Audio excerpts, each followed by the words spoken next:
The floor cracks beneath your boots. 60 seconds on the wall timer, not a bomb. Automatic suppression loaded with lethal gas. You are a USAR rescue specialist. This is your shift, and it starts now.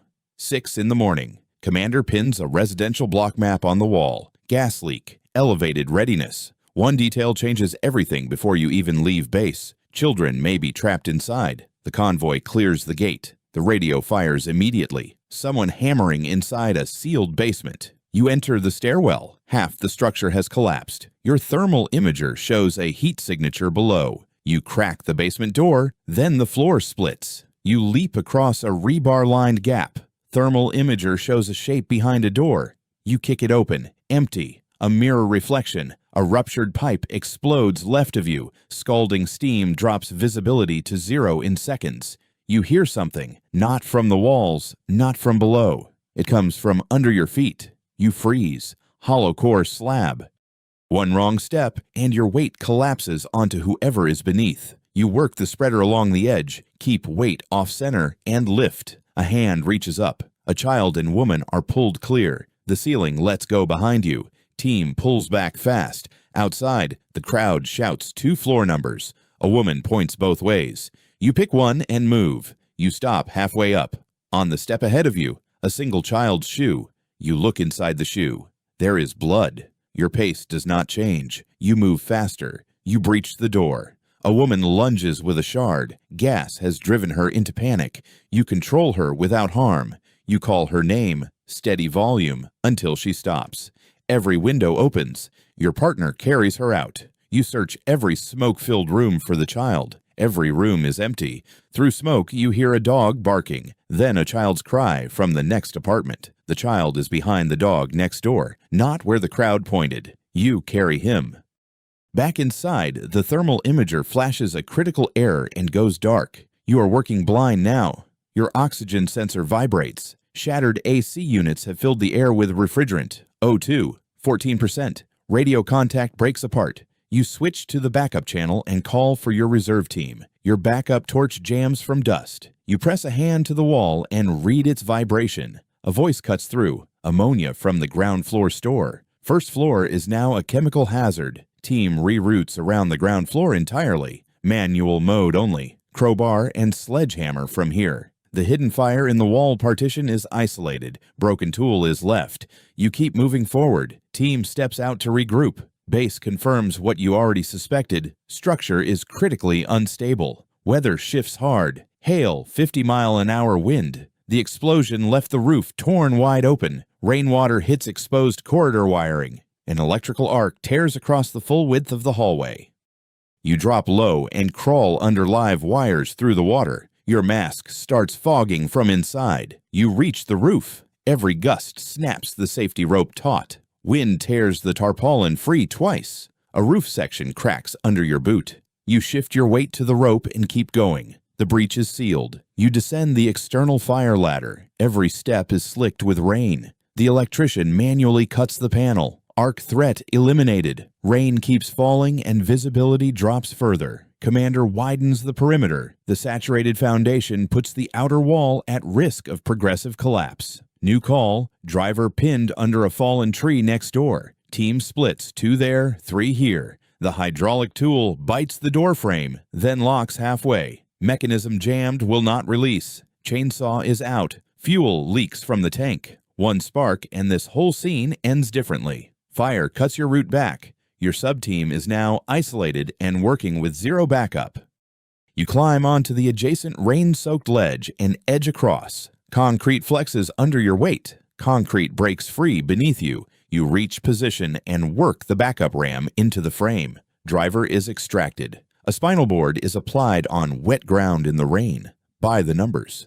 Ambulance takes the driver back to the main site. 20 minutes gone. Building did not wait. New call. A resident is on a 7th floor ledge. Cannot get back in. 70 feet up.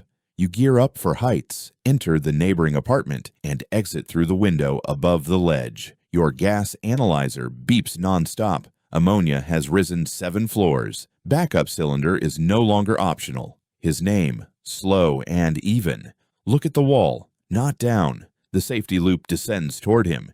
He lurches sideways. You catch both weights on a single anchor point with one arm. Partner above hauls the rope. The man swings a leg over the sill and pulls himself inside. You climb back last. He sits shaking on the floor. A metallic groan runs through the building. Section by section, the building begins to fold. A low rumble builds steadily from the bottom up. 3 emergencies at once. Basement fire reignites, 2 trapped in the shaft. Gas pressure climbs again. Commander splits the team. You take the shaft. A teenager and elderly man inside, both panicking. You rope down and cut the cab's roof hatch open. The teenager is pulled out first. Basement explosion sends a shockwave up the shaft. The slab above cracks. Your partner is cut off. Radio brings your partner's voice. He is pinned under debris in the corridor 1 floor above. Elderly man has a fractured leg. The shaft ceiling is breaking. You have seconds to choose. You splint his leg, rig the litter up through the shaft, then climb to your partner. Partner is out. Both of you exit the shaft, ears ringing, hands torn open from the cables. Reserve team arrives, 6 specialists with heavy gear and a medical module. Roles are redistributed immediately. An aerial platform lifts a crew to the breach. A pressurized water corridor cuts straight through inside. Gas utility cuts the main supply. Ventilation ducts are force flushed. Ammonia and gas pushed out. A thermal drone lifts above the building and streams a live heat map to the commander's tablet. 3 heat signatures on screen. Every team moves with precision. No blind corridors, no more guessing. Last basement pocket is smothered with foam. Gas monitors show normal levels for the first time today. The adjacent wing finally gives way. A dust column rises above the roofline and blots the sky. Main structure is stabilized. Teams step outside. For the first time today, you actually have control. Final sweep. You walk every floor with the imager, confirming room by room no one is left. The child from the slab is waiting on the 2nd floor. He holds out your lost torch. You take it and smile. It looks more like a wince.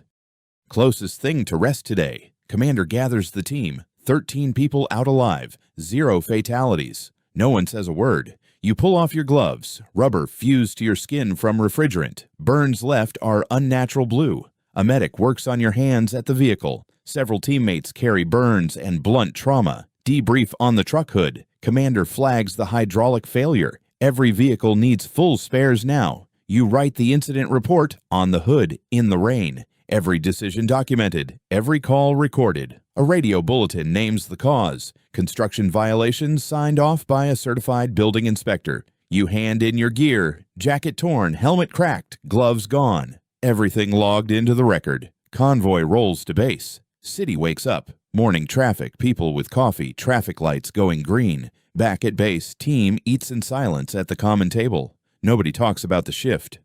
In the locker room, you stare at your shaking hands. Close them into fists. Stand up. A photo board on the wall. Shifts, faces, commendations. New entry in the logbook. Shift closed. In your jacket pocket. A wallet from the rubble. Inside, a state building inspection credential. That inspector signed this building's occupancy permit, then came back to retrieve his own things. The first child alert was wrong. You found the real kids only because a dog started barking. You did not save everyone. You chose who to reach first. Every call could have gone differently. 13 people walked out of a building that someone else's negligence had quietly turned into a trap. The cost of this shift: cracked helmet, chemical burns, hands that still shake. Routine day. This job is correcting other people's mistakes, carried out while the concrete is still warm. You make the call inside the chaos. Then you carry that call long after the shift ends. The radio charges, gear is stowed. The next shift starts when something else goes wrong. Insider shift. Hit like and subscribe. Your next shift is already waiting for you.